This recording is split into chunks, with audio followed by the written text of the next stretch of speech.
Hello. कैसे हैं बच्चों आप लोग। मैं अमरीश मौर्य आज आपको त्रिकोणमिति पढ़ाऊंगा जिसको आप ट्रिग्नोमेट्री कहते हैं।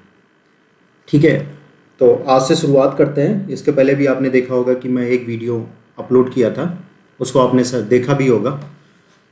उसमें कुछ चीज़ें मैंने बताई थी, है ना।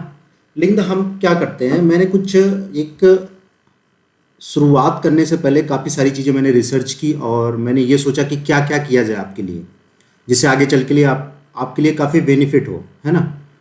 तो उस सिलसिले में मैं आपको पहले सबसे पहले ये बता देता हूँ कि हम लोग करेंगे क्या।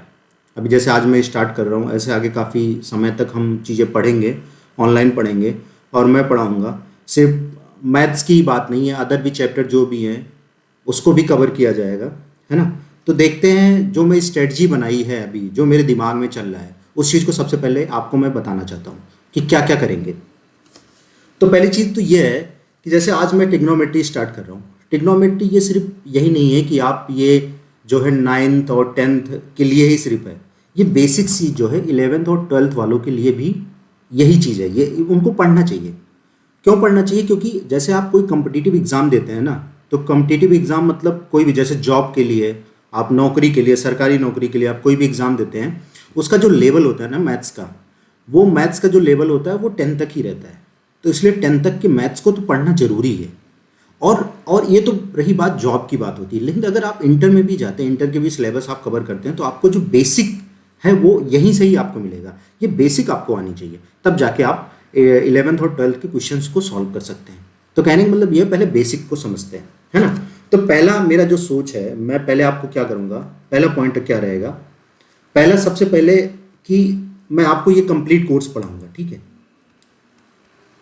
आप एक नोट्स बना लीजिए और नोट्स की तरह करिए। कंप्लीट कोर्स आपको मैं पढ़ाऊंगा पूरा, जितना भी कंप्लीट मैथ्स है, चाहे वो 9th हो, 10th हो, ठीक है, 11th हो, 12th हो, उसको पूरा कंप्लीट पढ़ाया जाएगा। अभी ट्रिग्नोमेट्री मैंने स्टार्ट किया है ना। और अभी 11th और 12th के लिए भी मैं कोई अदर टॉपिक भी पैरेलल लेके चलूँगा। पैरेलल मतलब 9th 10th के लिए ट्रिग्नोमेट्री हो गया और उसके लिए कोई दूसरा ले लूँगा, जैसे कैलकुलस ले लिया, कुछ इस टाइप का।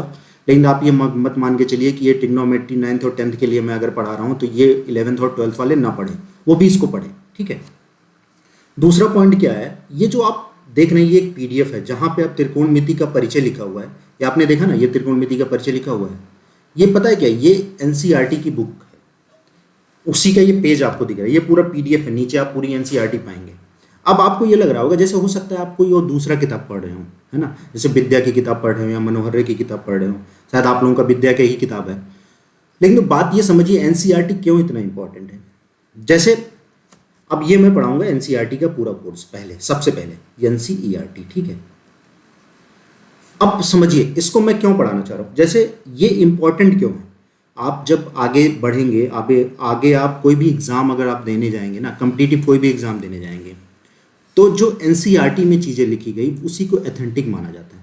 ऑथेंटिक मतलब अगर आप किसी से कंपैरिजन करना हुआ, जैसे दो चार चीज़ों से अगर आपको कंपैरिजन करना हुआ किसी क्वेश्चन के हल को, या वो सही है कि गलत है, तो ये एनसीईआरटी में जो चीज़ें लिखी होती है उसको सही माना जाता है। ठीक है, इस चीज़ को आप हमेशा दिमाग में रखिएगा। किसी भी अदर बुक से आप अगर किसी चीज़ को कंपेयर करना चाहते हैं कि ये सही लिखा है कि गलत लिखा है, तो एनसीईआरटी की बुक में जो चीज़ें लिखी होती है उसको सही माना जाता है। एग्जाम में नंबर्स एनसीईआरटी की किताब में जो लिखा है उसी के आधार पर आपको दिया जाता है। ठीक है, इसलिए एनसीईआरटी इंपॉर्टेंट है। और मैं क्यों इस चैप्टर को पढ़ रहा हूँ, पहले एनसीईआरटी में जितनी सारी चीज़ें लिखी है, इवन वो एक एक लाइन जो लिखा है उसको मैं समझूंगा और आपको भी समझाऊंगा। ठीक है, और उससे जितने भी क्वेश्चंस निकलते हैं, जो भी वो बताना चाह रहा है, मैं उससे ज़्यादा चीज़ें मैं आपको बताऊंगा। ठीक है, तो इसलिए एनसीईआरटी आप बेसिक जो भी हमारा है, एनसीईआरटी को हम बेसिक मान के एनसीईआरटी जरूर पढ़ेंगे हम।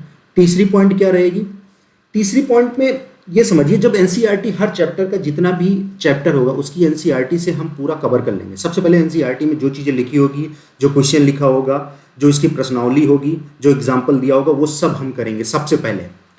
उसके बाद मैं क्या करूँगा, उसके बाद मैं एडिशनल क्वेश्चन कराऊंगा, मैं एडिशनल। ठीक है, ये मेरी स्ट्रेटजी रहेगी, एडिशनल क्वेश्चन। इसका मतलब क्या निकला एडिशनल क्वेश्चन, आप पूछ सकते हैं सर ये एडिशनल क्वेश्चन क्या मतलब हुआ। तो एडिशनल क्वेश्चन का मतलब ये हुआ कि जैसे आप इस चीज़ में देख रहे हैं एनसीईआरटी की किताब में जितने भी क्वेश्चन लिखे रहते हैं, है ना, वो जैसे मान लीजिए कोई भी एक क्वेश्चन में इसमें लिखा हुआ है, ठीक है। तो कोई ज़रूरी नहीं है आपके एग्ज़ाम में वही क्वेश्चन आए, उससे मिलता जुलता दूसरा क्वेश्चन भी दिया जा सकता है। अगर जब उससे मिलता जुलता दूसरा क्वेश्चन दिया जाएगा तो फिर आप उसको कैसे करेंगे, या थोड़ा सा चेंजिंग कर दे।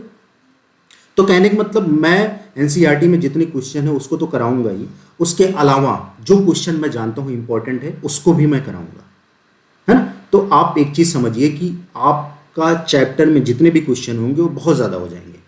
मतलब आपका एक एग्ज़ाम में मुझे लगता है कि जितना मैं कवर करूंगा, आपके एग्ज़ाम में कोई अगर सवाल आएगा तो जो मैं पढ़ाया रहूँगा उसी में से आ जाएगा, जहाँ तक मेरा मानना है। क्योंकि यार ट्रिग्नोमेट्री में मैं आपकी बहुत फॉर्मेटिंग, तीसरा चौथा क्या रहेगा मेरा, तो एडिशनल क्वेश्चन मैंने दे दिया, मैं एक एक क्वेश्चन की फॉर्मेटिंग करूंगा। मतलब समझ रहे हैं फॉर्मेटिंग कैसे, जैसे आप कोई भी एक क्वेश्चन होगा ना तो आपकी किताब में लिखा उस क्वेश्चन से मैं 10 क्वेश्चन बना दूंगा, 5 क्वेश्चन बना दूंगा, मतलब एक से ज़्यादा क्वेश्चन मैं बना के सामने ही आपको दिखाऊंगा। देखिए ये क्वेश्चन ऐसे है ना, भले आपकी किताब में नहीं है, लेकिन उस क्वेश्चन को मैं बना के दिखाऊंगा, ये ऐसे पूछा जाए तो फिर कैसे हल करेंगे, इसको ऐसे पूछा जाए तो कैसे हल करेंगे, ये क्वेश्चन कितने तरीके से बन सकता है, ट्रिग्नोमेट्री में कितने तरीके से क्वेश्चन आते हैं, वो सब सारी चीज़ें मैं आपको बताऊंगा। आप देखिएगा एक एक क्वेश्चन लेके मैं आपको 10-10 क्वेश्चन बना के दिखा दूंगा, है ना। उस 10 क्वेश्चन को हम सॉल्व करेंगे तो आपका क्या होगा, दिमाग अच्छी तरीके से ओपन हो जाएगा उस क्वेश्चन को लेके। कभी भी वो क्वेश्चन आएगा तो बोलेंगे सर ये तो मैं पढ़ चुका हूँ, ठीक है। पांचवा मेरा क्या रहेगा कि हम एडिशनल क्वेश्चन हो गए, फॉर्मेटिंग भी मैं कर दूंगा। उसके बाद मैं अलग से आपके लिए काम कर रहा हूँ, जैसे आप जानते हैं ये सीबीएसई बोर्ड, जैसे आप स्टेट बोर्ड में आते हैं ऐसे सीबीएसई बोर्ड और आईसीएसई बोर्ड अपने यहाँ चलती है, ठीक है। Central board of secondary education ये होता है, और ये होता है international certificate of secondary education, ये international certificate of secondary education या स्टेट एग्ज़ाम के जो भी हैं, ठीक है। उन सब के मैं टच में हूँ, उनके प्रीवियस ईयर के पेपर में देखता रहता हूँ, और मैं वो आगे उसको देखता भी रहूँगा। जो भी प्रीवियस ईयर का क्वेश्चन होगा उसको मैं डिस्कस करूँगा। कहने का मतलब मेरा सिंपल सा ये है कि आप किसी भी टॉपिक की बात करेंगे मेरे से तो मैं ये कहूँगा जितना मैंने आपको करा दिया है वही सफिशिएंट है, ठीक है। अब आप समझ रहे हैं ना, मैं आपको पहले एनसीईआरटी पढ़ा रहा हूँ, उसके बाद जो आपकी किताब है उसको भी मैं देखूंगा जो आप पढ़ते हैं, उसके बाद मैं एडिशनल क्वेश्चन भी करा रहा हूँ, उसके बाद मैं उस क्वेश्चन की फॉर्मेटिंग भी कराऊंगा, उसके बाद CBSE ICSE board and other state exam में जो भी क्वेश्चन आते हैं उनको मैं देखूंगा, और उसमें जो इंपॉर्टेंट क्वेश्चन लगेंगे उनको भी मैं कराऊंगा। तो कहने का मतलब हमारे सामने कुछ भी नहीं बचता, ठीक है। छठा मैंने क्या सोचा है, छठा आपके लिए सबसे इंपॉर्टेंट पॉइंट रहेगी। जैसे आप जानते हैं अभी आप 9th में होंगे, 12th में होंगे, या 11th एंड 12th में होंगे, इन्हीं चारों में से किसी क्लास में होंगे, क्योंकि ज़्यादातर फोकस अभी हमारा इसी में ही है। अब आप समझिए आप किस चीज़ के लिए पढ़ रहे हैं, आप आगे जॉब करने के लिए पढ़ रहे हैं, या हो सकता है आप रिसर्च करें, या हो सकता है कई सारे फील्ड हैं, आप कहीं भी जा सकते हैं। इवन आप बीटेक कर सकते हैं, इवन आप एमबीबीएस बन सकते हैं। बीटेक मतलब आप इंजीनियर बन सकते हैं, एमबीबीएस बन सकते हैं, डॉक्टर बन सकते हैं, इवन आप कुछ भी कर सकते हैं, सीए बन सकते हैं, चार्टर्ड अकाउंटेंट होता है, या कुछ भी बैंक सेक्टर में जाइए, आप कोई भी गवर्नमेंट सेक्टर में जाइए, तो आपको पढ़ना पड़ेगा। आज अगर आप नहीं पढ़ते तो आपको उस चीज़ को आगे चल के पढ़ना पड़ेगा। जैसे मैं जॉब कर रहा हूँ तो मैंने पढ़ा है उस चीज़ को, तो मैं यहाँ पहुँचा हूँ। अगर आप उस टाइम नहीं पढ़े होंगे तब जब आप तैयारी करने जाए, जैसे आप जानते हैं आपके आसपास इलाहाबाद में लोग तैयारी करने जाते हैं, अब इलाहाबाद में आप जानते हैं तैयारी करने जाते हैं, तो अब जब वो जाते हैं ना तैयारी करने, तो ये जो ट्रिग्नोमेट्री आप पढ़ रहे हैं ना, ये ट्रिग्नोमेट्री उनको क्लास में पढ़ाया जाता है, उसका वो पैसा देते हैं, उस मैथ्स के लिए वो पैसा देते हैं, दूसरे के यहाँ कोचिंग करते हैं, उस जाके पढ़ते हैं, यही ट्रिग्नोमेट्री उनको पढ़ाया जाता है। और ये ट्रिग्नोमेट्री जैसे आज की डेट में आप समझ रहे हैं एसएससी एग्ज़ाम होता है ना, तो एसएससी वगैरह एग्ज़ाम में ये ट्रिग्नोमेट्री बहुत ज़्यादा रोल प्ले करता है, ठीक है। अदर भी स्टेट एग्जाम में कुछ क्वेश्चन ट्रिग्नोमेट्री के आ जाते हैं। तो कहने का मतलब ये जो बेसिक चीज़ है इसको आप अगर आप आज पढ़ लेते हैं तो जब आप जाएंगे इलाहाबाद तैयारी करने या कहीं भी तैयारी करने, लखनऊ इवन किसी भी सिटी में तैयारी करने जाएंगे, तो आपके लिए दिक्कत नहीं होगी। आप वहाँ जाएंगे तो शायद आपको कोचिंग की भी ज़रूरत ना पड़े, और मैं ऐसा काम करूँगा कि आपको कोचिंग की ज़रूरत ही नहीं पड़ेगी। अब छठा पॉइंट इसी बेस पे है मेरा कि कोचिंग की ज़रूरत नहीं है हमें। वो क्या है, जो भी कॉम्पिटिटिव एग्ज़ाम होते हैं, कॉम्पिटिटिव मतलब क्या होता है, कॉम्पिटिटिव एग्ज़ाम कंपटीशन वाले एग्ज़ाम जो जॉब के लिए एग्ज़ाम होते हैं वो। तो मैं जब जैसे अभी जो 9th और 10th वाले बात हैं, ठीक है, आप जानते हैं हाई स्कूल के बाद भी कुछ ऐसे एग्ज़ाम होते हैं जो उस एग्ज़ाम को अगर आप पास कर लेते हैं तो आपकी नौकरी लग जाएगी, हाई स्कूल के आधार पर ही, मतलब 10 पास करने के आधार पे ही आप नौकरी कर सकते हैं। बहुत सारे ऐसे एग्ज़ाम होते हैं, कभी मैं बताऊंगा ये सारी चीज़ें जब फेस टू फेस मिलेंगे। और 11-12 के बाद तो आप जानते ही बहुत सारी ऐसी नौकरियां हैं, ठीक है। उसके बाद आप ग्रेजुएशन करते हो, उसके बाद भी बहुत सारी नौकरियां। तो कहने का मतलब 10 पास करने के बाद ही सरकारी नौकरियां चालू हो जाती है। तो मैं ये करूंगा आपको शॉर्ट में, जब मैं क्वेश्चन हल करूंगा ना, तो पहले तो डिटेल में उसको डिस्कस करेंगे, हल करेंगे। डिटेल में हल करने के बाद मैं शॉर्ट में तरीका भी आपको बताऊंगा कि यार ये देखो, कभी भी कॉम्पिटिटिव एग्जाम में अगर आपको इसी सवाल को हल करना होगा तो आप इसको इस तरह करने के बजाय ऐसे शॉर्ट में सीधे कर देंगे तो आपको 2-4 सेकंड में ही उसका आंसर आ जाएगा। लेकिन ये जो मैं बताऊंगा ये आपके दिमाग को मैं ओपन करने के लिए, ओपन मतलब दिमाग को थोड़ा सा, आप जब चीज़ों को अभी से हल किए रहेंगे तो आप ज़्यादा सोचने लगते हैं उसके बारे में, तो आपका दिमाग कहते हैं खुल जाता है, जो कहने का एक तात्पर्य होता है। लेकिन तो उससे आपको ये फायदा होगा कि आप जब दोनों चीज़ें समझेंगे ना, तो अब जब कोई सवाल लगाएंगे आप ना, तो आपको लगे अरे यार ये तो कोई बात नहीं, ये तो मैं पढ़ चुका हूँ, ये तो मैं अपने स्कूल के टाइम में ही पढ़ लिया था। बात आप समझ रहे हैं? तो ये आपको फायदा होगा। और आप जब कोई एग्जाम, जैसे मान लीजिए कोई जॉब, हाई स्कूल के बाद ही आप चाहते हैं जॉब लेना, तो आप तब भी जॉब ले सकते हैं। जब आप फॉर्म भरेंगे, एग्जाम देने जाएंगे, जो क्वेश्चन मैं डिस्कस किया रहूँगा उस क्वेश्चन से रिलेटेड उस एग्जाम में आएगा, तो वहाँ पे ऐसे टिक मार देंगे आप। मैथ्स में आप मेरे साथ क्वेश्चन करें बैठ के, तो मैं आपको दिखाऊंगा कि यार ये देखो, ये लगाने की जरूरत नहीं, इसका आंसर ये होता है, इसका आंसर ये होता है। तो ऐसे आप कर सकते हैं। तो उस चीज़ को भी मैं टच करूंगा। और ये कौन बता सकता है? कॉम्पिटिटिव एग्जाम के क्वेश्चन या फॉर्मेटिंग वही बता सकता है जो इन सब सारी चीज़ों से गुजरा होगा। आपको वो नहीं बता सकता जो कॉम्पिटिटिव एग्जाम की तैयारी ना किया हो, ठीक है। वो नहीं बता सकता जो ज़्यादा डिटेल में डिस्कस ना किया हो या ज़्यादा डिटेल में उसको नॉलेज ना हो, वो फॉर्मेटिंग नहीं कर सकता। मैं आपको एक क्वेश्चन दे दूं, मैं बोलूँ इसको 10 तरीके से क्वेश्चन को बना के दिखाओ जो क्वेश्चन आते हैं, तो वो आप नहीं बता सकते जो नहीं किया होगा। जो किया होगा कह देगा ऐसे ऐसे आते हैं। और वो कौन बता सकता है? जैसे आप कई सारी किताबें पढ़े हों, कई सारे क्वेश्चन लगाए होंगे। जैसे मैं ट्रिग्नोमेट्री में कंपटीशन में 1000-2000 तक क्वेश्चन, और मैं क्लास में भी पढ़ाता, तो ट्रिग्नोमेट्री बहुत सारे क्वेश्चन में लगा चुका हूँ अभी तक, स्टेट और सेंट्रल एग्जाम में जो भी मतलब आते हैं क्वेश्चन, ठीक है। तो ये प्रॉब्लम आपको नहीं आएगी, ये भी मैं टच करूँगा। अब जो 7वां मेरा पॉइंट रहेगा, वो 7वां, मैं एक टारगेट लेके काम करना चाह रहा हूँ। अगर मैं एक्चुअली क्या होता है मेरे साथ, ये होता है जब मैं मतलब, जैसे क्या होता है मेरे से अगर कहो कि आप ये सर ये करना है, तो अगर मेरा मन नहीं लगता तो मैं कर नहीं पाता। मेरे साथ एक ऐसी प्रॉब्लम है, मुझे जिसमें मज़ा आता है ना, तो वो मैं वो करना चाहता हूँ। और उसमें मैं किसी चीज़ के लिए, मुझे पैसे मिले या ना मिले, मैं उसको करना चाहता हूँ। कहने का मतलब ये मुझे अच्छा लगता है। जैसे ये मैं पढ़ाता हूँ, मैं आज से नहीं पढ़ा रहा हूँ, ये मैं मतलब हाई स्कूल में था तब मैं ऊपर हायर वालों को भी पढ़ाता था। मैं बीटेक में भी था ना, जब मैं बीटेक कर रहा था तो मैं बीटेक वालों को पढ़ाता था। आप ये समझ रहे हैं, मुझे अच्छा लगता है पढ़ाना, तो इसलिए मैं पढ़ाता हूँ। इसके लिए मुझे पैसे मिले या नहीं मिले तब भी मैं ये करना चाहूँगा। क्योंकि जैसे होता नहीं, लोग क्या करते हैं, लोग कोई गेम खेलते हैं, कुछ ऐसे करते हैं, है ना, उसको एक्स्ट्रा करिकुलर एक्टिविटीज़ होती है। जैसे और लोग, कोई पियानो बजाता है, कोई बांसुरी बजाता है ना, कोई क्रिकेट खेलता है, कोई कुछ भी खेलता है, इस तरह से उसको उसमें पॉजिटिव एनर्जी मिलती है, मतलब वो रिलैक्स फील करता है। ऐसे जब मैं पढ़ाता हूँ तो मुझे लगता है मैं बहुत रिलैक्स फील करता हूँ। तो मज़ा, कहते हैं वही ना, जब आपको कहीं संतुष्टि मिले तो ये मान के चलना चाहिए इसमें मेरा इंटरेस्ट है ना। तो अब बात ये आ रही थी, मैंने ये बताया कि फॉर्मेटिंग और ये दो चीज़ें आपके लिए बहुत इंपॉर्टेंट रहेगी। और तीसरा मैंने क्या बताया, आप टारगेट लेके मैं चल रहा हूँ। टारगेट मैंने क्या ले लिया, टारगेट में 2 चीज़ लेके चल रहा हूँ। एक बोर्ड एग्जाम, ठीक है। अगर ये ठीक ठाक जितना भी जैसे मैं सोचा, अगर वो प्लान के हिसाब से पूरा वर्क कर गया ना, तो मैं चाह रहा हूँ आप में से आप लोग बोर्ड एग्जाम में, आपकी बोर्ड जो टॉपर लिस्ट है उसमें किसी का नाम आए। किसी का मतलब आप सब लोग मेहनत करिए तो सबका नाम आए बोर्ड एग्जाम में, जो भी बोर्ड एग्जाम होगा, ठीक है। चाहे हाई स्कूल का हो, चाहे वो इंटर का हो, उसके लिए जो भी मेहनत होगा वो किया जाएगा। और तीसरी चीज़ आपकी जॉब, मैं ये चाहता हूँ आप ग्रेजुएशन करने के बाद या इंटर करने के बाद बैठे ना ज़्यादा समय तक। क्योंकि आप जानते हैं बहुत से ऐसे लोग होते हैं ग्रेजुएशन करने के बाद भी 5-5 साल लगा देते हैं, जॉब नहीं लगती। आप एग्ज़ाम क्रैक कर लीजिए, आपको ज्वाइनिंग डे, जैसे कभी कभी क्या होता है, जैसे मैंने 2016 में ही मेरा एग्ज़ाम हो गया था और मैं निकाल लिया, लेकिन मैं ज्वाइनिंग कब किया, 2018 में। तो ये केस वगैरह चल रहा था, इसलिए मैं इस टाइम ज्वाइनिंग किया।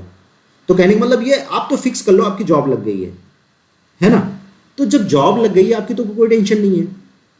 तो मतलब, और ज्वाइनिंग तो कभी भी तो फिक्स हो गया, मेरी जॉब तो लग गई है, ज्वाइनिंग कभी भी तो ज्वाइनिंग तो हो ही जाएगी। तो मेरा कहने का मतलब ये है, अगर आप 10th पास करके निकलते हैं या ग्रेजुएशन करते हैं, ग्रेजुएशन आप करते हैं, तो ग्रेजुएशन करने के बाद आपको 1 साल के अंदर जॉब लग जाए। आप अगर 10th के बाद चाहते हैं तो जॉब लग जाए, अगर आप जो है 12th के बाद चाहते हैं जॉब लग जाए, 10th के बाद चाहते हैं तो भी जॉब लग जाए, कुछ ऐसा काम करते हैं। तो वो मैं बताऊंगा धीरे धीरे, वो एक्स्ट्रा काम करेंगे हम। तो मेरा एक टारगेट ये है, आप इतनी मेहनत करिए कि बोर्ड में नाम आए, और दूसरी चीज़ आप जॉब ले लीजिए, आपको भटकने की ज़्यादा ज़रूरत नहीं है, ठीक है। और आठवां जो मैंने सोचा है, अभी तो ये मैं मिटा दे रहा हूँ। आठवां मैंने क्या सोचा है, आठवां मैं सोचा, जैसे आपको पता होगा कि मैं एक प्रोजेक्टर भी खरीद के दिया हूँ, ठीक है, मतलब प्रोजेक्टर भी खरीदा गया है स्कूल में। वो प्रोजेक्टर इसीलिए खरीदा गया था कि आप जानते हैं ये बहुत पहले ही प्रोजेक्टर खरीदा जा चुका था। ये सब जो काम अभी मैं इनिशिएट कर रहा हूँ, ये काम पहले से ही सोचा गया था कि ये काम किया जाएगा। आज लॉकडाउन है, आप जान रहे हैं कि आप लोग घर में भी बैठे होंगे, और ये पहले ही मैंने सोचा था कि ये काम करेंगे आप लोगों के लिए, है ना। तो उस चीज़ को अब और तेज़ी से इम्प्लीमेंट किया जाएगा। जैसे अभी एक प्रोजेक्टर है, और 2-3 प्रोजेक्टर और ख़रीद के उसको इम्प्लीमेंट किया जाएगा, उसको चालू किया जाएगा। तो अभी तो जैसे मैं यूट्यूब पे आपको क्लास दे रहा हूँ, ये है ना, यूट्यूब पे ही क्लास आपको मिल जाएगी, वो फ्री मिल जाएगी ये, ठीक है, कोई भी देख सकता है, कोई भी एक्सेस कर सकता है, कहने का मतलब। बाद में क्या होगा कि मैं इसको ऐसे नहीं करूँगा कि आप कोई भी देख से, जो अपने स्कूल के बच्चे रहेंगे उनके लिए ये काम करेंगे हम। क्योंकि अभी क्या होगा यार, अभी हमें कुछ अलग तरीके से काम करना है, तो हम कुछ फिक्स कर लेंगे। जैसे मान लीजिए आपके क्लास में 20-25 लोग हैं, सबको टारगेट लेके एक एक लोगों से क्या पढ़ते हैं, कैसे पढ़ते हैं, क्या नहीं पढ़ते हैं, क्या प्रॉब्लम आती है, फिर उनके लिए काम करेंगे, ठीक है। तो बाद में फिर ये मैं ओपन नहीं करूँगा कि क्या मैं पढ़ा रहा हूँ आपको, फिर वो क्या होगा, क्लास में चलेगा, वो प्रोजेक्टर पे चलेगा, आप उस क्लास में प्रोजेक्टर पे पढ़ेंगे, ठीक है। फिर बाद में देखेंगे जैसा भी होगा। तो ये 8 पॉइंट मैंने सोचा है, ऐसे काम की जाएगी। तो अभी तो ट्रिग्नोमेट्री स्टार्ट करते हैं, और इस किताब को पहले पढ़ेंगे। किताब को पढ़ने के बाद जो जो पॉइंट आएगा, इसमें पता है क्या है, आपको सिर्फ लगता है, जैसे आपको लगता है ये भाषा है, ऐसे ही है, लैंग्वेज है, आप सीधे क्वेश्चन चालू कर देते हैं, नहीं, इसी के अंदर बहुत सारी छोटी छोटी बातें छुपी हुई हैं। अभी जब मैं आपको सॉल्व करूँगा तो आपको दिखेगा, यस सर, इसमें तो काफ़ी बातें ऐसी थी जो हम चीज़ें ऐसे पढ़ लेते हैं और नहीं समझ में आता।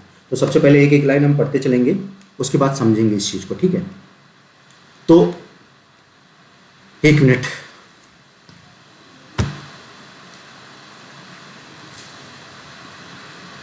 वन मिनट,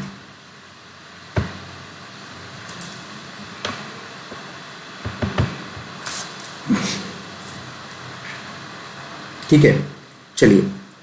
तो देखिए, सबसे पहले यहाँ पे जो ये JF हर्बार्ट लिखा हुआ है 1890, ये क्या कहते हैं, इनका कहने का मतलब ये है, लिखा हुआ there is a perhaps nothing which so occupies the middle position of mathematics as trigonometry. अगर आप इसका ट्रांसलेशन देखेंगे तो लिखा है, संभवतः त्रिकोणमिति के अतिरिक्त गणित की कोई ऐसी शाखा नहीं है जो उसकी मध्य स्थित का स्थान ले। मध्य स्थित मतलब समझ रहे हैं, ना कम ना ज़्यादा। मतलब ट्रिग्नोमेट्री का इतना ज़्यादा रोल है कि आप कह सकते, ये कहना चाह रहे हैं कि इसकी ऐसी पोजीशन है ट्रिग्नोमेट्री की कि मतलब ये बीच में ही है, ना कम इसका यूज होता है ना ज़्यादा यूज हो, लेकिन बीच में इसका इतना इंपॉर्टेंस है। और ये कैसे कह सकते हैं, तो मैं उसको अब बताता हूँ। इसकी बहुत सारे जगह एप्लीकेशन है, बहुत सारी जगह यूज है। सबसे पहला अगर आप देखेंगे इसमें यूज का, तो आप ये सब जो देख रहे हैं, ये सब यूज हैं इसके एप्लीकेशन है।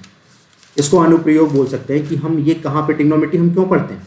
आप अगर पढ़ने जा रहे हैं तो आप ट्रिग्नोमेट्री क्यों पढ़ने जा रहे हैं, आपको ये चीज़ें पता होनी चाहिए, है ना। तो सबसे पहली चीज़ ये होती है, ये हाइट एंड डिस्टेंस में यूज होता है, ठीक है। हाइट एंड डिस्टेंस, इसका क्या मतलब निकल गया, है ना। हिंदी इंग्लिश दोनों मिक्स करके पढ़ेंगे, उसको आप टेंशन मत लीजिएगा। हाइट मतलब ऊंचाई होती है, और डिस्टेंस मतलब दूरी होती है। ये ऊंचाई है और ये दूरी है, आप लिख सकते हैं। अब जैसे ऊंचाई और दूरी का क्या मतलब हो गया, अब ये जो डायग्राम देख रहे हैं, ये ऊंचाई और दूरी की बात है। कहने का मतलब ये इसकी दूरी हो गई, यहाँ से यहाँ तक, इसको मैं चाहे से बना दूँ, ये दूरी हो गई और ये ऊंचाई हो गई। कहने मतलब किसी मीनार की अगर ऊंचाई आपको निकालनी हो, है ना, और यहाँ से यहाँ तक की दूरी निकालनी हो, तो वो आप ट्रिग्नोमेट्री का यहाँ पे रोल है, ठीक है। ये ऐसी चीज़ें हम कर सकते हैं। और दूसरी सबसे इंपॉर्टेंट चीज़ें, मतलब पता है, मैथ्स में अगर कोई भी चैप्टर, जैसे आप चलो कैलकुलस उठा लेते हैं, कैलकुलस की बात करते हैं। कैलकुलस जब आप इंटर में जाएंगे तो पढ़ेंगे। इंटर में जब आप जाएंगे तो डिफरेंशियल एंड इंटीग्रेशन एक चैप्टर है, उसमें आप यूज करते हैं। ऐसे d/dx ऐसे लिखा रहेगा, d/dx है sin x, है ना, ऐसे लिखा रहेगा। और इसको डिफ्रेंशिएट किया जाएगा तो cos x, देखिए यहाँ पे साइन आ गया, यहाँ पे cos आ गया। इसका इंटीग्रेशन कर देंगे, ये इंटीग्रेशन का साइन ये होता है। ये एप्लीकेशन बता रहा हूँ अभी बस ऐसे समझते जाइए। जैसे हाई स्कूल, जैसे 9th या 10th में अगर आप हैं तो सिंपली आप बस देखते जाइए, आप ज़्यादा इसको लोड नहीं लेना है। बस आप जानिए कि सर, जैसे कभी बात आ जाती है कि यूज कहाँ होता है, ट्रिग्नोमेट्री यूज कहाँ होती है, क्यों पढ़ते हैं हम, ये फर्जी चैप्टर है, ऐसे ही है, ऐसे ही डाल दिया, नहीं, सबका यूज है। आप देख रहे हैं कैलकुलस में भी आप साइन एक्स का डिफरेंशिएशन, कॉस एक्स, साइन और कॉस सब ट्रिग्नोमेट्री के ही तो टर्म है ना। अब जैसे ये बात आ गई, अब इसका इंटीग्रेशन अगर कर देते हैं कॉस एक्स का, तो कॉस एक्स का इंटीग्रेशन क्या आ जाएगा, साइन एक्स प्लस सी, ये आ जाएगा इसका इंटीग्रेशन, ठीक है। ऐसे अगर तीसरी पॉइंट की बात करें, इसको मैं मिटाते जाऊंगा, है ना। ये तो हो गया कैलकुलस की बात हो गई, कैलकुलस एक मैथ है ये भी।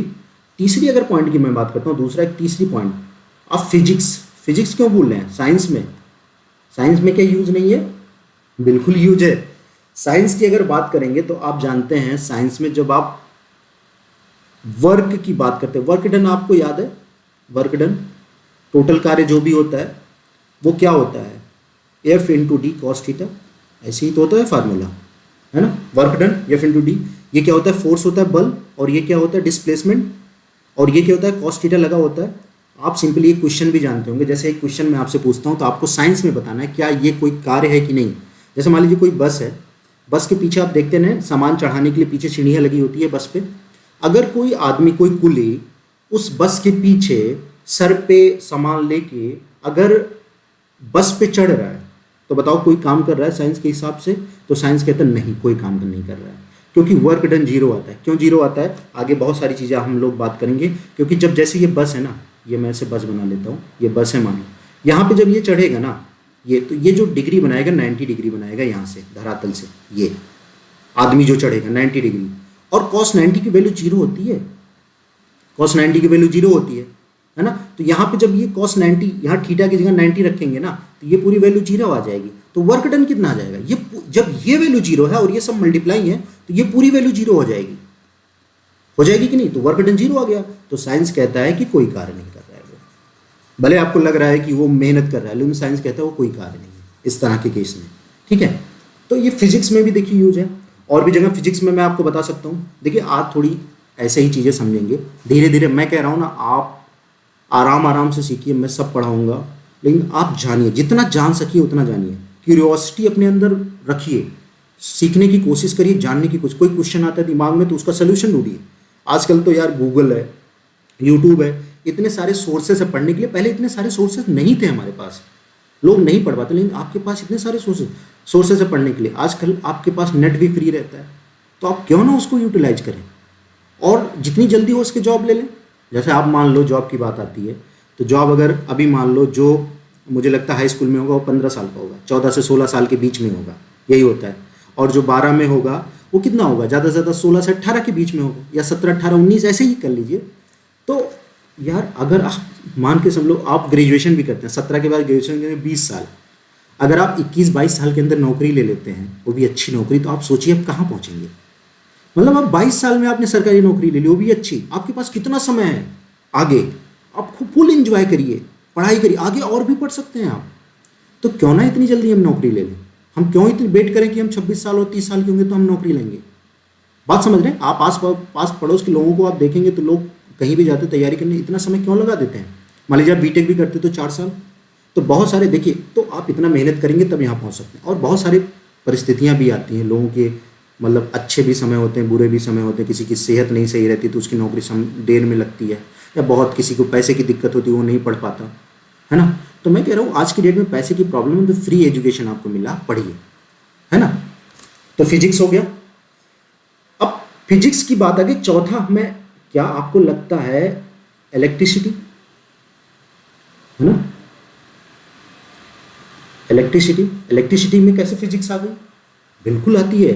हाँ पता है, आपके घर में जो बिजली आती है वो एसी होता है, अल्टरनेटिव करंट होता है, और अल्टरनेटिव का जो ग्राफ होता है ना, अल्टरनेटिव की अगर आपको ग्राफ की बात करेंगे तो वो साइनोसाइडल वेव होता है, साइन वेव होता है।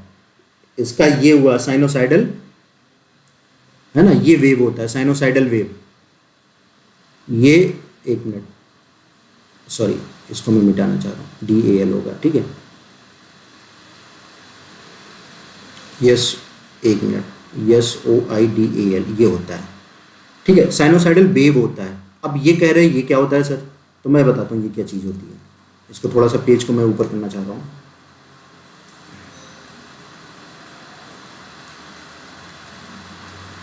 अरे यार एक मिनट रुकते हैं, एक मिनट होल्ड करिए।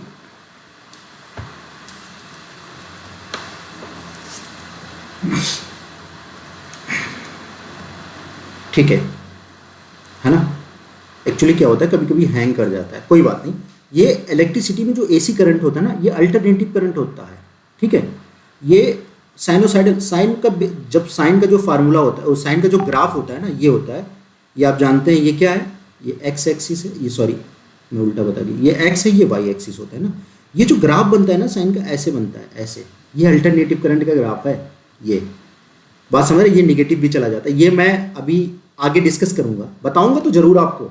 ये दिमाग में तो मेरे कभी नहीं रहता कि आप हाई स्कूल में हैं तो आपको नहीं बताना है, आपकी जिम्मेदारी है लोड लेना इतना, आप उस चीज़ को लोड लीजिए, ठीक है। और मैं जानता हूँ कि आप समझ जाएंगे, है ना, तो उसको समझने की, ये साइन वेव है, ये साइन वेव है, इसको साइन वेव बोला जाता है। ठीक है, आप देख रहे हैं साइन यहाँ भी आ गया इलेक्ट्रिसिटी में, एसी करंट में, ये ग्राफ बन गया है यहाँ पे, तो यहाँ पे इसका एप्लीकेशन हो गया, है ना। अब और जब आगे पढ़ेंगे ना आप, साउंड वगैरह भी पढ़ेंगे, है ना। चौथा जो है आपका light and sound, light and sound, ये क्या चीज़ है, ये प्रकाश हो गया, है ना, और ये ध्वनि हो गई। ठीक है, इस जगह भी लाइट और प्रकाश की अभी कभी भी आप जाएंगे फार्मूला देखेंगे तो फार्मूला कैसे बनता है, y बराबर a साइन ऐसे करके बनेगा, फिर अंदर होगा 2 पाई f, है ना, x प्लस थीटा, ऐसे बनता है फार्मूला। तो क्या यहाँ साइन नहीं आया, यहाँ भी साइन आया, तो क्या यहाँ रोल नहीं है ट्रिग्नोमेट्री का, बिल्कुल रोल है। और क्यों भूल रहे हैं, एक चीज़ तो आप भूल ही रहे हैं इस चीज़ में, प्रकाश में जब आप लाइट की बात करते हैं तो लाइट में जब आप जाते हैं तो स्नेल्स लॉ, ये भूल रहे हैं क्या, यहाँ पे नहीं है, इसका फार्मूला क्या होता है, साइन इनवर्स, है ना, n2/n1, क्या यहाँ पे साइन नहीं है, बिल्कुल है। तो आप देख रहे हैं कितना एप्लीकेशन इसके हो गए।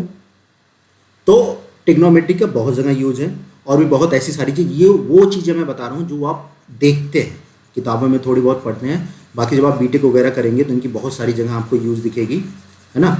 या वैसे भी आप पढ़ना चाहते हैं तो आप गूगल वगैरह में करके आप सारी चीज़ें पढ़ सकते हैं। अब जैसे नंबर सिस्टम ये मैथ्स का एक टॉपिक है, नंबर सिस्टम में बात करेंगे तभी भी आपको आ जाएगा। जैसे साइन एक्स सीरीज होती है ना, साइन एक्स की सीरीज भी अगर आप देखना चाहते हैं तो साइन एक्स की सीरीज भी हो जाती है। इसका अगर फार्मूले की बात करेंगे तो x minus x cube by 3 factorial, है ना, प्लस x की पावर 5/5 फैक्टोरियल, ये फैक्टोरियल वगैरह बाद में डिस्कस करेंगे, अब बस जानिए कहाँ कहाँ यूज होता है। और cos x की बात करेंगे तो x² 2 फैक्टोरियल और प्लस x पावर 4 फैक्टोरियल। तो आप देख रहे हैं नंबर सिस्टम में भी, यानी सीरीज में, श्रेणी में भी काम आ रहा है, तो इसका कितना सारा एप्लीकेशन है। तो यही नहीं है कि हम इसको अगर पढ़ रहे हैं तो इसलिए इससे जानना बहुत ज़रूरी है कि आगे चल के कितना ज़्यादा इंपॉर्टेंस है ये ट्रिग्नोमेट्री आपके लिए। तो चलिए अभी स्टार्ट करते हैं, ये सारी चीज़ें आपको एप्लीकेशन मैंने बता दी, ठीक है। अब हम यहाँ से बात करते हैं, एक एक चीज़ें हम पढ़ेंगे और उसको मैं बताऊँगा। तो उदाहरण के लिए ये दे दिया गया है, आप अपनी पिछली कक्षाओं में त्रिभुज, ट्रायंगल, विशेष रूप से समकोण त्रिभुज के बारे में अध्ययन कर चुके हैं। अब समकोण त्रिभुज क्या होता है, मैं एक एक लाइन के बारे में आपको बताऊंगा। समकोण त्रिभुज आप जानते हैं, ये समकोण त्रिभुज है, थोड़ी लाइन सही नहीं बनी, सीधा बनाते, ये हो गया यहाँ से, ठीक है। ये थीटा ले लेते हैं, मतलब किसी भी त्रिभुज में अगर एक कोण 90 डिग्री है तो वो समकोण त्रिभुज है ना। कोई भी एक ट्रायंगल है, उसका एक कोण 90 डिग्री होना चाहिए, तो राइट एंगल ट्रायंगल इसको अंग्रेजी में बोला जाता है, राइट एंगल ट्रायंगल, है ना। राइट एंगल ट्राइएंगल, ट्राई मतलब 3, एंगल मतलब कोण, 3 कोण, तो एक कोण आपका 90 डिग्री होना चाहिए तो वो समकोण त्रिभुज होता है।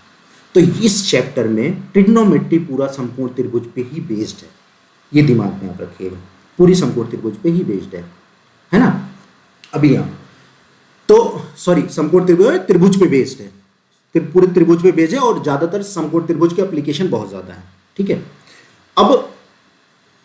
अब आगे बढ़ते हैं, आइए हम अपने आसपास के परिवेश से कुछ ऐसे उदाहरण लें जहां समकोण त्रिभुजों के बनने की कल्पना की जा सकती है, ठीक है। उदाहरण के लिए ये, तो यहाँ पे समकोण त्रिभुज के बारे में ही सब सारी चीज़ें समझेंगे, और त्रिभुज में ही मान के चलिए कि ये सारी चीज़ें पॉसिबल है, जो ट्रिग्नोमेट्री की चीज़ें हम करते हैं, है ना। आगे भी आप जब मेंसुरेशन वगैरह पढ़ते हैं तो उसमें बहुत सारे कॉस का रूल और साइन का रूल ये सब बनता है, तो वो बनाया जाता है, ठीक है। अब ये क्या लिखा है, मान लीजिए एक स्कूल के छात्र कुतुब मीनार, जानते हैं हम दिल्ली में देखने गए हैं। अब यदि कोई छात्र मीनार के शिखर को देख रहा है, जैसे आप यहाँ पे खड़े हैं, इस पॉइंट पे आप खड़े हैं, ठीक है। अब यदि कोई छात्र मीनार के शिखर को देख, ये शिखर है मीनार का, शीर्ष से शिखर को देख रहा हो तो एक समकोण त्रिभुज बनने की कल्पना की जा सकती है। आप तो यहाँ खड़े हैं, आप देख रहे हैं इसे, तो समकोण त्रिभुज कैसे बन जाएगा? बिल्कुल बन जाता है, क्योंकि ये जो आपकी दृष्टि रेखा है ये आधार हो गया और ये मीनार हो गया, 3 साइड हो गया, है ना। तो ये जो एंगल होगा ये 90 डिग्री होना चाहिए। क्या मतलब परपेंडिकुलर बेस पे जो भी आधार, जैसे ये आधार है, आधार पे कोई चीज़ अगर लंबवत है तो वो 90 डिग्री बनेगा, एक इधर एक इधर, ये दोनों 90-90, तभी ये पूरा 180 अंश होता है। बात समझ रहे हैं? ये पूरा 180 अंश हो जाता है। कहने मतलब किसी भी, इसको मैं मिटा रहा हूँ, किसी भी समतल पे ऐसे समतल बना दिया, अगर एक परपेंडिकुलर लाइन आप खींचते हैं तो ये 90 डिग्री है, तो इधर भी 90 बन जाएगा, क्योंकि ये पूरा 180 होता है। ठीक है, तो यहाँ पे 90 डिग्री बन जाएगा, बिल्कुल बन जाएगा। हाँ, बनने की कल्पना की जा सकती, बिल्कुल की जा सकती है, जैसा कि आकृति 8.1 में दिखाया गया है। क्या वास्तव में मापे बिना ही छात्र मीनार की ऊंचाई ज्ञात कर सकता है? अब आपसे पूछ रहा है, क्या वास्तव में मापे बिना ही मीनार की छात्र मीनार की ऊंचाई? बिल्कुल मीनार की ऊंचाई, इसको आपको चढ़ के मापने की जरूरत नहीं है। अब ऐसा क्यों है, इसको भी समझते हैं। आपको इस पर नहीं चढ़ना है, इसकी हाइट निकालनी है। आपको क्या चाहिए? आपको देखिए, मैं अभी यह फार्मूला तो लिख दे रहा हूँ, लेकिन तो सॉरी क्या हो रहा है, फार्मूला में लिख दे रहा हूँ। जैसे मान लीजिए एक ट्रायंगल है, मैं बताता हूँ आपको, समझते जाइए क्या चीज़ें जरूरी है क्या नहीं।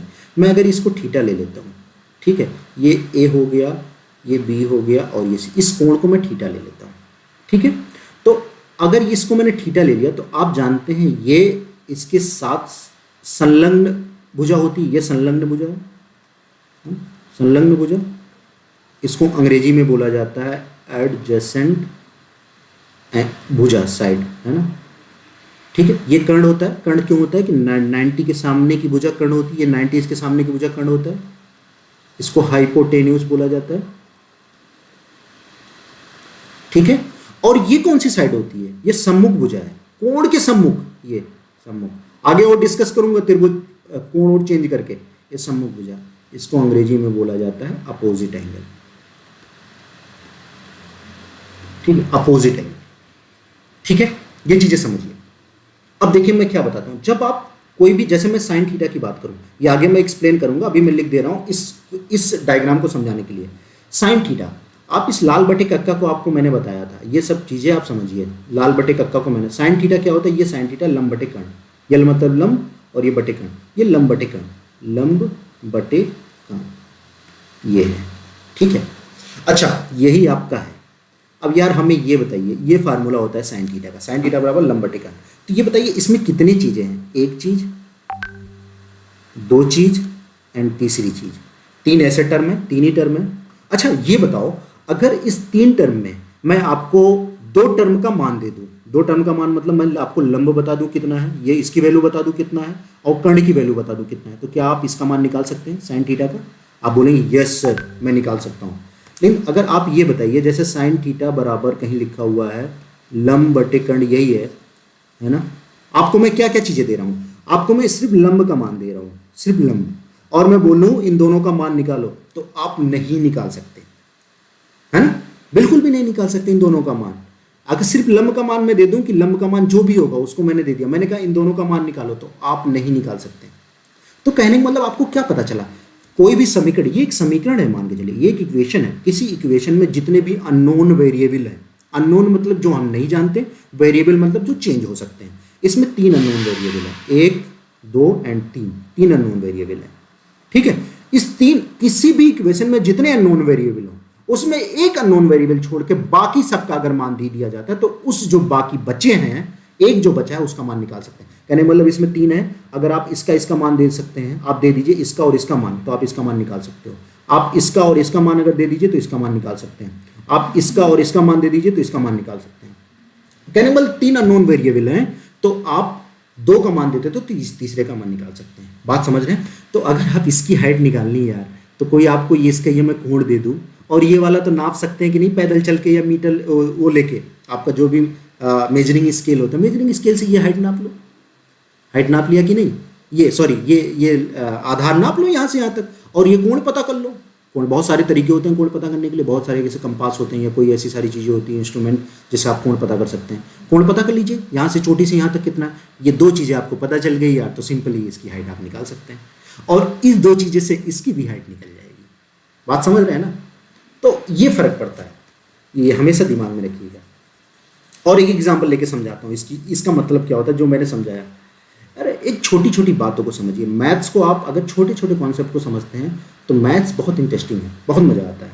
जैसे मैं आपको लिख देता हूँ x + y = 5, ऐसे मैंने लिख दिया, मैंने एक समीकरण लिख दिया, ये कोई एक समीकरण है। मैं आपसे बोलता हूँ कि आपको मैं y की वैल्यू दे देता हूँ। आपको मैंने बोला, आपको मैं गिवन क्या दे रहा हूँ, गिवन मतलब दिया y = 3 दे दिया। तो मैंने बोला कि आप x का मान निकालो। तो सर कितना सवाल, सिंपल सवाल आप पूछते हैं। हाँ मैं सिंपल ही सवाल पूछता हूँ, लेकिन तो सिंपल सवाल में कितने सारी चीज़ें छुपी हुई है। जैसे y का मान आपको 3 दे दिया तो आप क्या लिखोगे, x + 3 = 5, है ना? तो x बराबर आपको कितना आ गया, 5 में से 3 घटा लो, आप कितना आ गया, 2 आ गया ना, 2 तो आ गया। अगर मैं इसकी जगह y की जगह मैं आपको x की वैल्यू दे देता तो आप क्या करते, इसको मैं मिटा रहा हूँ, तब भी आप क्या करते, आप कहते थे बिल्कुल सर ये भी बहुत आसान है, 3 + y = 5। तो y बराबर आप कितना निकालते, 5 - 3 = 2, है ना? आपने सिंपल, तो आप समझ रहे हैं क्यों निकाल पा रहे हैं? आप इसलिए निकाल पा रहे हैं क्योंकि ये समीकरण में 2 अननोन वेरिएबल हैं। अननोन वेरिएबल मतलब अननोन जिसे हम नहीं जानते, और वेरिएबल मतलब जो चेंज हो सकता है। 2 ऐसी वैल्यू हैं जो हम नहीं जानते, वो कुछ भी हो सकता है। बात समझ रहे हैं? अगर मैं बोलूँ सिर्फ यही दे दूँ कि find the value of x and y, ऐसे मैं लिख दूँ कि x एंड y का मान ज्ञात करिए, तो आप मान नहीं ज्ञात कर सकते। आप मेरे से बोलेंगे सर इसके अनंत सोल्यूशन होंगे, अनंत हल होंगे। क्यों अनंत हल होंगे? आप समझा सकते हैं क्या मुझे, क्यों अनंत हल होंगे इसके? अनंत हल इसलिए होंगे यार कि अगर आप x की वैल्यू मान लो, अपने मन से मान ले, तो a मान लिया, एक मान लिया, तो y की वैल्यू 4 आ जाएगी कि नहीं? तभी तो 5 आएगा। अब अगर x की वैल्यू मैं 4 मान लेता हूं तो y की वैल्यू 1 आ जाएगी, बिल्कुल आ जाएगी। x की वैल्यू अगर -1 मैं मान लूं तो बताओ y की वैल्यू कितनी आएगी, 6 आएगी कि नहीं आएगी? सिंपल है, देखो 6 में से 1 जाएगा तभी तो 5 आएगा।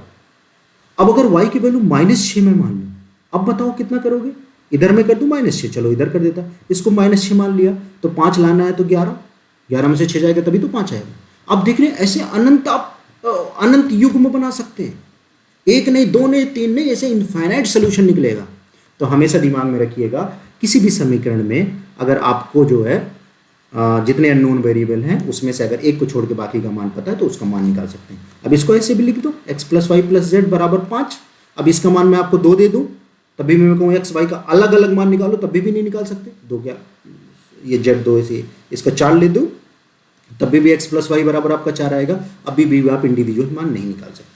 तो इसका मतलब ये हुआ, इस परिभाषा का कह रहा है कि यदि कोई छात्र मीनार के शिखर को देख रहा हो तो एक समकोण त्रिभुज बनने की कल्पना की जा सकती है, जैसा कि आकृति में दिखाया गया है। क्या वास्तव में मापे बिना ही छात्र मीनार की ऊंचाई ज्ञात कर सकता है? ये मीनार की ऊंचाई मापने की जरूरत नहीं है, आपको ये मापना है, और ये कोण अगर आप माप लेते हैं तो आप उस चीज़ को ज्ञात कर सकते हैं। ठीक है, अब चलो दूसरा क्वेश्चन की बात करते हैं। दूसरा क्वेश्चन में क्या कह रहा है, इसको मैं मिटाना चाहूँगा। ठीक है, पता है मैं ये चाहता हूँ आप छोटी छोटी सी बातों को समझिए। समय लगेगा, लेकिन तो आप जब सारी चीज़ें पढ़ लेंगे तो आपसे ज़्यादा बुद्धिमान कोई नहीं होगा। ठीक है, दूसरा सवाल क्या कर रहा है, दूसरा एग्जाम्पल आपको क्या समझा रहा है? कह रहा है मान लीजिए एक लड़की नदी के किनारे स्थित अपने मकान की बालकनी पर बैठी है। ये आपकी नदी है, ये पूरी आपकी नदी है, और उसका ये मकान है, ये मकान है, और उसकी बालकनी ये है, यहाँ पे ये बैठी है लड़की, इस जगह पे बैठी है। ठीक है, हाँ बैठी हुई है, और वह इस नदी के दूसरे किनारे, ये पता है हाइट एंड डिस्टेंस के क्वेश्चन है। पता है मैं क्लास में करीबन 200 क्वेश्चन हाइट एंड डिस्टेंस का डिस्कस की, वो भी डिफिकल्ट लेवल तक। बात समझ रहे हैं? तो आप परेशान मत होइए, उसको डिस्कस करेंगे। तो और वह इस नदी के दूसरे किनारे पर स्थित पास ही के मंदिर की एक निचली, भाई दूसरा किनारा ये पहला, ये आपका दूसरा किनारा, आप यहाँ हैं, आपका दूसरा किनारा तो ये होगा ना, और यहाँ मंदिर है, मंदिर की एक निचली सीढ़ी पर रखे गमले को देख रही है। यहाँ पे गमला रखा हुआ, यहाँ पे नीचे एक छोटा सा गमला रखा हुआ, उसको देख रही है वो। इस स्थिति में समकोण त्रिभुज बनने की कल्पना की जा सकती है, बिल्कुल की जा सकती है, क्योंकि आप जानते हैं जो घर होता है, जो आपकी बिल्डिंग बनती है, वो बिल्डिंग आप वर्टिकल होती है, वो झुकी नहीं होती, वो झुकेगी तो गिर जाएगी। आप देखते हैं गांव में जब या घर किसी का बनते हुए देखे होंगे तो एक धागे से लटकी हुई एक वो पेंडुलम टाइप में होती है जो ना, उसको वो जो मिस्त्री होता है जो घर बनाता है वो ऊपर से लटका के देखता है कि क्या ये दीवार, जो भी दीवार है, क्या वो सीधी है। वो उसी का रोल है, क्योंकि वो सीधा होता जाएगा तभी वो दीवार खड़ी होगी, दीवार सीधा रहेगा, नहीं तो वो दीवार गिर जाएगी, थोड़ा भी झुकेगा तो गिर जाएगा। तो उसका रोल है। तो जो भी घर होते हैं वो 90 डिग्री पे, आधार से 90 डिग्री बनाते हैं, ये दिमाग में रखिएगा आप। घर हो गया, कोई पोल हो गया, है ना, तो ये 90 डिग्री। तो कह रहा है जैसा कि आकृति में दिखा है, यदि आपको वह ऊंचाई ज्ञात हो, कौन सी ये ऊंचाई, बिल्कुल अपने घर की ऊंचाई नहीं ज्ञात कर सकते आप, आपको तो पता ही रहता है। आपके पापा को किसी को पूछेंगे पापा कितना ऊंचा है तो बता देंगे, ये ऊंचाई मान लेते हैं, ये अच्छा ये आपको ज्ञात है। ज्ञात हो जिस पर लड़की बैठी हुई है, तो क्या आप नदी की चौड़ाई ज्ञात कर सकते हैं? अब यार बिल्कुल नदी की चौड़ाई हम ज्ञात कर सकते हैं कब, जब हमें दो चीज़ें पता होनी चाहिए, हमें हाइट पता चल गया और हमें ये पता चल जाए, ठीक है, थीटा पता चल गया, तब हम उसकी ये भी ज्ञात कर सकते हैं और ये भी ज्ञात कर सकते हैं। दो चीज़ें, बात समझ गए? तो ये चीज़ें हम ज्ञात कर लेंगे, सिर्फ एक चीज़ देने पे हम नहीं ज्ञात कर पाएंगे। अच्छा ये सवाल देखिए, बढ़िया सवाल है, इसको समझते हैं। कह रहा है कि मान लीजिए एक गर्म हवा वाला गुब्बारा हवा में उड़ रहा है, ये हवा में उड़ रहा है ना। अब इसमें एक कंडीशन होती है कि ये हवा में उड़ रहा है तो क्षैतिज से जो भी होगा ऊंचाई वो समान ऊंचाई पे ही उड़ेगा। ये क्षैतिज है, क्षैतिज मतलब आपका आधार, ये क्षैतिज है, ठीक है, इससे उड़ रहा है, ये समान ऊंचाई पे उड़ेगा। यहाँ से जो ऊंचाई होगी, ये मेरे तिरछा बन गया, यहाँ से जो ये ऊंचाई होगी ये एच, ये सेम होगा दोनों का, ठीक है। आसमान में उड़ने पर इस गुब्बारे को एक लड़की देख लेती है, यहाँ पे कोई लड़की होगी वो देख ली, ठीक है। एक गुब्बारा यहाँ पे पहुँचा था, ए बिंदु पे पहुँचा था गुब्बारा, इस लड़की ने देखा, देख लेती है, और इस बात को बताने के लिए वह अपनी माँ के पास दौड़ के जाती। मान लो माँ थोड़ी सी दूर रही होगी, है ना, या पास में रही होगी, या जैसे भी है थोड़ा सा पास में, वो दौड़ के जाती, छोटी सी लड़की होगी बताने के लिए, तो ये नगण्य माना जाता है। ये जो भी हाइट होती है बताने गई, तो इसको हम कंसीडर नहीं करते, ये दिमाग में रखिए, उसको एक ही पॉइंट मान के काम किया जाता है। अगर सवाल में वो बताता है कि इतना दूर वो गई बताने के लिए, तब हम उसको कंसीडर करते हैं, ठीक है। बताने के लिए वो अपने माँ के पास दौड़कर जाती है। गुब्बारे को देखने के लिए उसकी माँ तुरंत घर से बाहर निकल कर आती है। अच्छा दिया है घर से बाहर निकल कर आती है, यहाँ पे आ गई। अब मान लीजिए जब पहले भाई गुब्बारा यहाँ था, वो अपने घर में गई, गुब्बारा वहीं रहेगा, आगे बढ़ेगा। अब जैसे बात ये आती है कि हम क्यों ना इधर बढ़ा लें, तो आप किधर भी बढ़ा सकते हैं, तो आपको उधर सोचना पड़ेगा। आप इधर मैं बढ़ा रहा हूँ, मुझे लगता है कि गुब्बारा इधर की तरफ जा रहा है, तो हम इधर देख रहे हैं। तो पहले ए पॉइंट पे गुब्बारा था, अब बढ़ के बी पॉइंट पे गुब्बारा हो गया। तो कहने का मतलब जब ए पॉइंट पे तो जब लड़की थी ना, तो ये तो आधार हो गया, और ये गुब्बारे से आधार की हाइट हो गई, ये 90 डिग्री हो गया क्योंकि परपेंडिकुलर है, और ये यहाँ से कोई कोण बना रहा होगा ना। अब गुब्बारा तो यहाँ चला गया, जब उसकी माँ आती है यहाँ पे, तब क्या कह रहा है, अब मान लीजिए कि जब पहले गुब्बारे को देखते ही तब गुब्बारा बिंदु ए पर था। जब माँ बेटी दोनों ही गुब्बारे को देखने के लिए बाहर निकल कर आती हैं, तब तक गुब्बारा अन्य बिंदु बी तक आ चुका होता है। क्या आप जमीन से उस स्थान से जहां माँ और बेटी दोनों खड़ी हैं बी की ऊंचाई ज्ञात कर सकते हैं? बिल्कुल, ये ऊंचाई ज्ञात की जा सकती है, क्योंकि ये ऊंचाई दोनों सेम है, यही हाइट हमें निकालनी है। ये आधार हम यहाँ से देख सकते हैं, मतलब 2 पॉइंट हमें कोई भी पता हो, एक कोण पता हो और ये आधार पता हो, बेस तो हम निकाल सकते हैं, ठीक है। अब ये सारी चीज़ें आपको दी है। अब आगे क्या किया जा रहा है वो सवाल मैं कराऊंगा, टेंशन मत लीजिए, उस पर कई तरह के सवाल कराऊंगा। उसमें समय का भी क्वेश्चन आता है और हाइट का भी आता है और आधार का भी आता है। समय भी पूछता है कितने समय में वहाँ से वहाँ तक पहुँच गई। ऊपर बताई गई सभी स्थितियों में दूरियां अथवा ऊंचाइयां कुछ गणितीय तकनीकों को जो त्रिकोणमितीय नामक गणित की एक शाखा के अंतर्गत आते हैं लागू करके ज्ञात किया जा सकता है। देखिए कह रहा है लागू करके ज्ञात किया जा सकता है, जो भी चीज़ें 2 चीज़ें पता हो तो तीसरी चीज़ निकाल लेंगे। अंग्रेजी शब्द मैंने आपको ट्रिग्नोमेट्री के पहले वीडियो में आपको बताया था। ट्रिग्नोमेट्री की व्युत्पत्ति ग्रीक शब्दों, ट्राई, ये सब ग्रीक शब्द हैं। जैसे मैंने आपको पहले वीडियो में ये चीज़ें बताई थी, ये क्या है, ट्रिगोनोमेट्री या TRY, ठीक है। इसमें मैंने ट्राई को मैंने बताया था 3, है ना, और गौन मतलब मैंने बताया था ये भुजा, और मीट्रन ये जो है ये है मापन, ठीक है, ये मापन, ये हो गई 3 और ये हो गया भुजा और ये हो गया मापन, ठीक है, ये चीज़ें हो गई।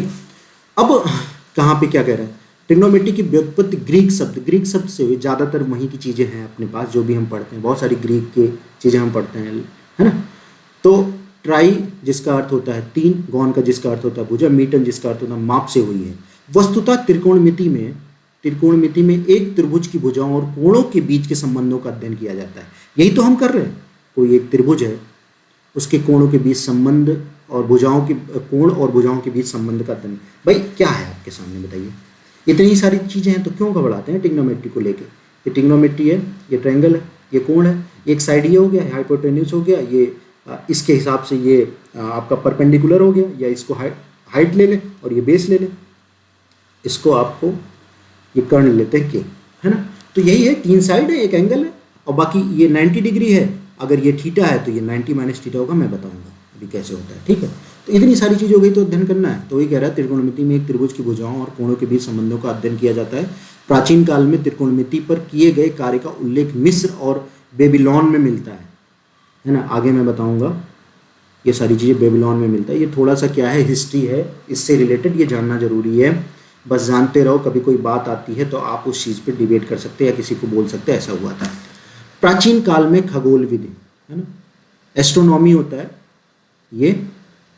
तो एक्चुअली क्या होता था, पहले सब बहुत पहले की जब बात थी तो बहुत पहले इसीलिए किया गया था क्योंकि वो तारों वारों को देखते थे, पृथ्वी से तारों की दूरी देखते थे, इन सब जगह। तो खगोल विधि उसी को कहते हैं, एस्ट्रोनॉमी, ठीक है। तो खगोल विधि त्रिकोणमिति का प्रयोग पृथ्वी से तारों और ग्रहों की दूरियों के मापने के लिए करते। देखिए एप्लीकेशन, मैंने इतनी सारी चीज़ें बताई थी, एक एप्लीकेशन ये भी है, ठीक है। ये एक एप्लीकेशन आपका ये भी हो जाता है।